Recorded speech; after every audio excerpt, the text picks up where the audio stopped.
Good evening. This is Akashvani. I'm Abhineet Shukla with the World News.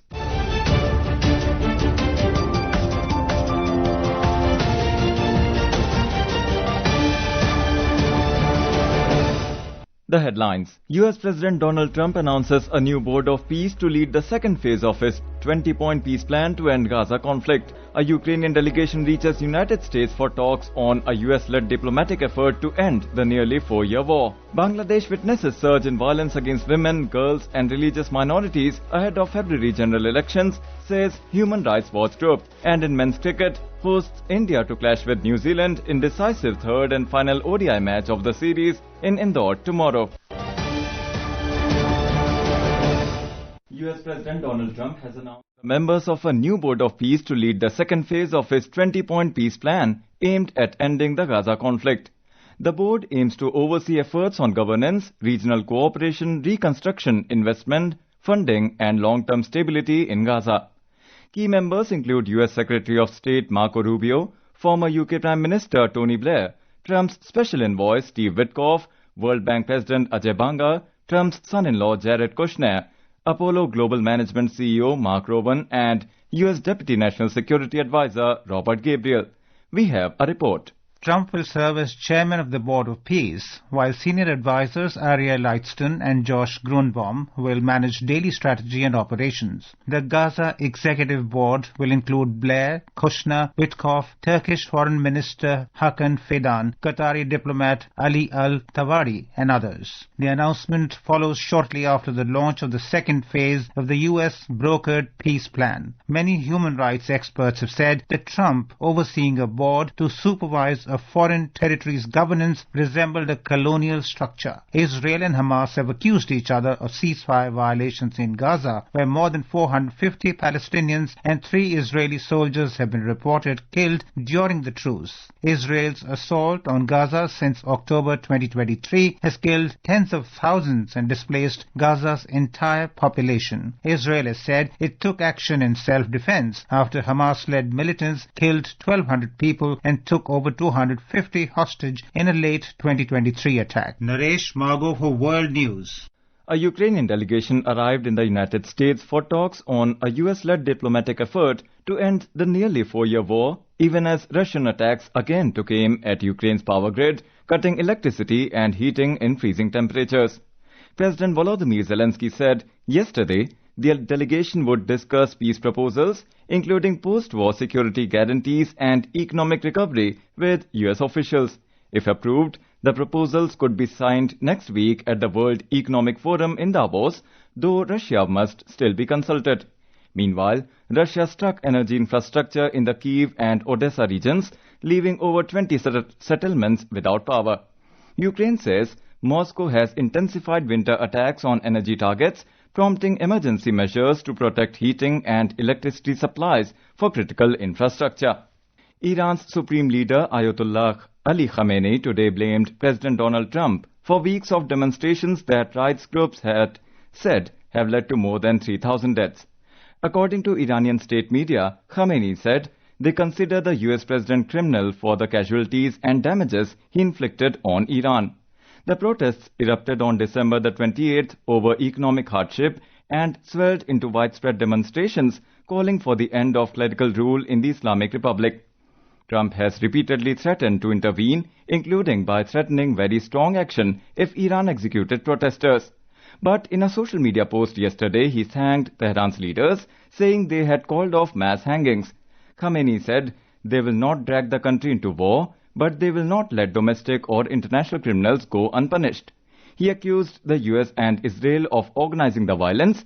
The US-based human rights activists news agency said it had verified 3,090 deaths, including 2,885 protesters and over 22,000 arrests.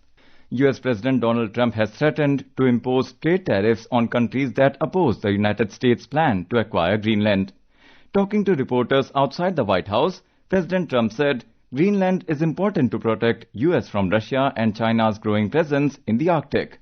We need Greenland for national security very badly. If we don't have it, we have a big hole in national security, especially when it comes to what we're doing in terms of the Golden Dome and all of the other things. We have a lot of investments in military. We have got the strongest military in the world, and it's only getting stronger. And you saw that with Venezuela. You saw that with the attack on Iran, with the knocking out their nuclear capability.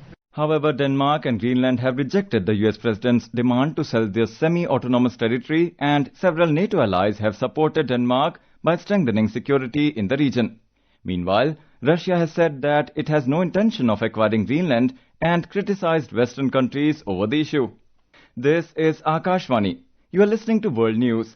We bring you the top international news and updates from around the globe. Bangladesh is witnessing a surge in violence against women, girls and religious minorities ahead of the February 12th general elections. Human Rights Watch Group, that is HRW, in a report said it exposes serious failures by the interim government in protecting fundamental human rights.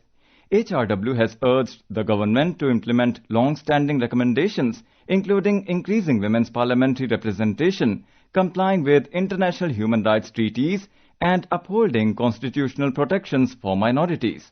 Meanwhile, in Bangladesh, a Hindu hotelier was allegedly beaten to death following a dispute over a trivial issue in Ghazipur today. Police arrested 3 people in connection with the incident, and a case is to be filed in this connection. The abuse of blasphemy laws in Pakistan and the politicization of Islamophobia in Western democracies reflect a shared strategy designed to silence criticism, safeguard extremist ideologies, and deflect accountability, according to a report. It added that both mechanisms undermine public understanding of religion and fuel social polarization, while the actual perpetrators of violence weaponize faith to pursue their agendas. The report published in Pakistan Christian Post said, radical extremist groups have increasingly found ways to exploit both legal frameworks and social narratives to protect violent ideologies and evade scrutiny. The report stressed that blasphemy allegations in Pakistan disproportionately affect religious minorities. It added that in Western countries, the term Islamophobia is sometimes politicized to shield extremist actors from criticism and accountability. Ugandan President Yoweri Museveni has secured a 7th term in office after winning 71.65% of the vote in the latest presidential election. According to official results released today, Museveni defeated opposition leader Bobi Wine, a musician-turned-politician whose real name is Kyagulanyi Ssentamu, who garnered 24.72% of the vote. The announcement extends Museveni's decades-long grip on power in the East African nation. Bobi Wine has alleged that the electoral process was neither free nor fair. In men's cricket, hosts India will clash with New Zealand in the decisive third and final ODI match of the series at Holkar Stadium in Indore tomorrow. The match is scheduled to begin at 1:30 p.m. The current ODI series is tied 1-1 with India winning the first match and New Zealand the second. New Zealand have toured India for bilateral ODIs since 1989 but have never won a series in India. In the ICC Men's Under-19 Cricket World Cup, India defeated Bangladesh by 18 runs under the DLS method in a rain-hit Group A match at Bulawayo in Zimbabwe tonight. Put into bat first, India were bowled out for 238 runs in 48.4 overs in a match initially reduced to 49 overs due to rain. Bangladesh were later given a revised target of 165 runs in 29 overs. Chasing the target, Bangladesh were bundled out for 146 in 28.3 overs. And now before we close, here are the highlights of the bulletin. US President Donald Trump announces a new board of peace to lead the second phase of his 20-point peace plan to end Gaza conflict. A Ukrainian delegation reaches United States for talks on a US-led diplomatic effort to end the nearly 4-year war. Bangladesh witnesses surge in violence against women, girls and religious minorities ahead of February general elections, says Human Rights Watch Group. And in men's cricket, hosts India to clash with New Zealand in decisive third and final ODI match of the series in Indore tomorrow. And that concludes tonight's World News Bulletin. For more updates, stay tuned to Akashvani. Good night.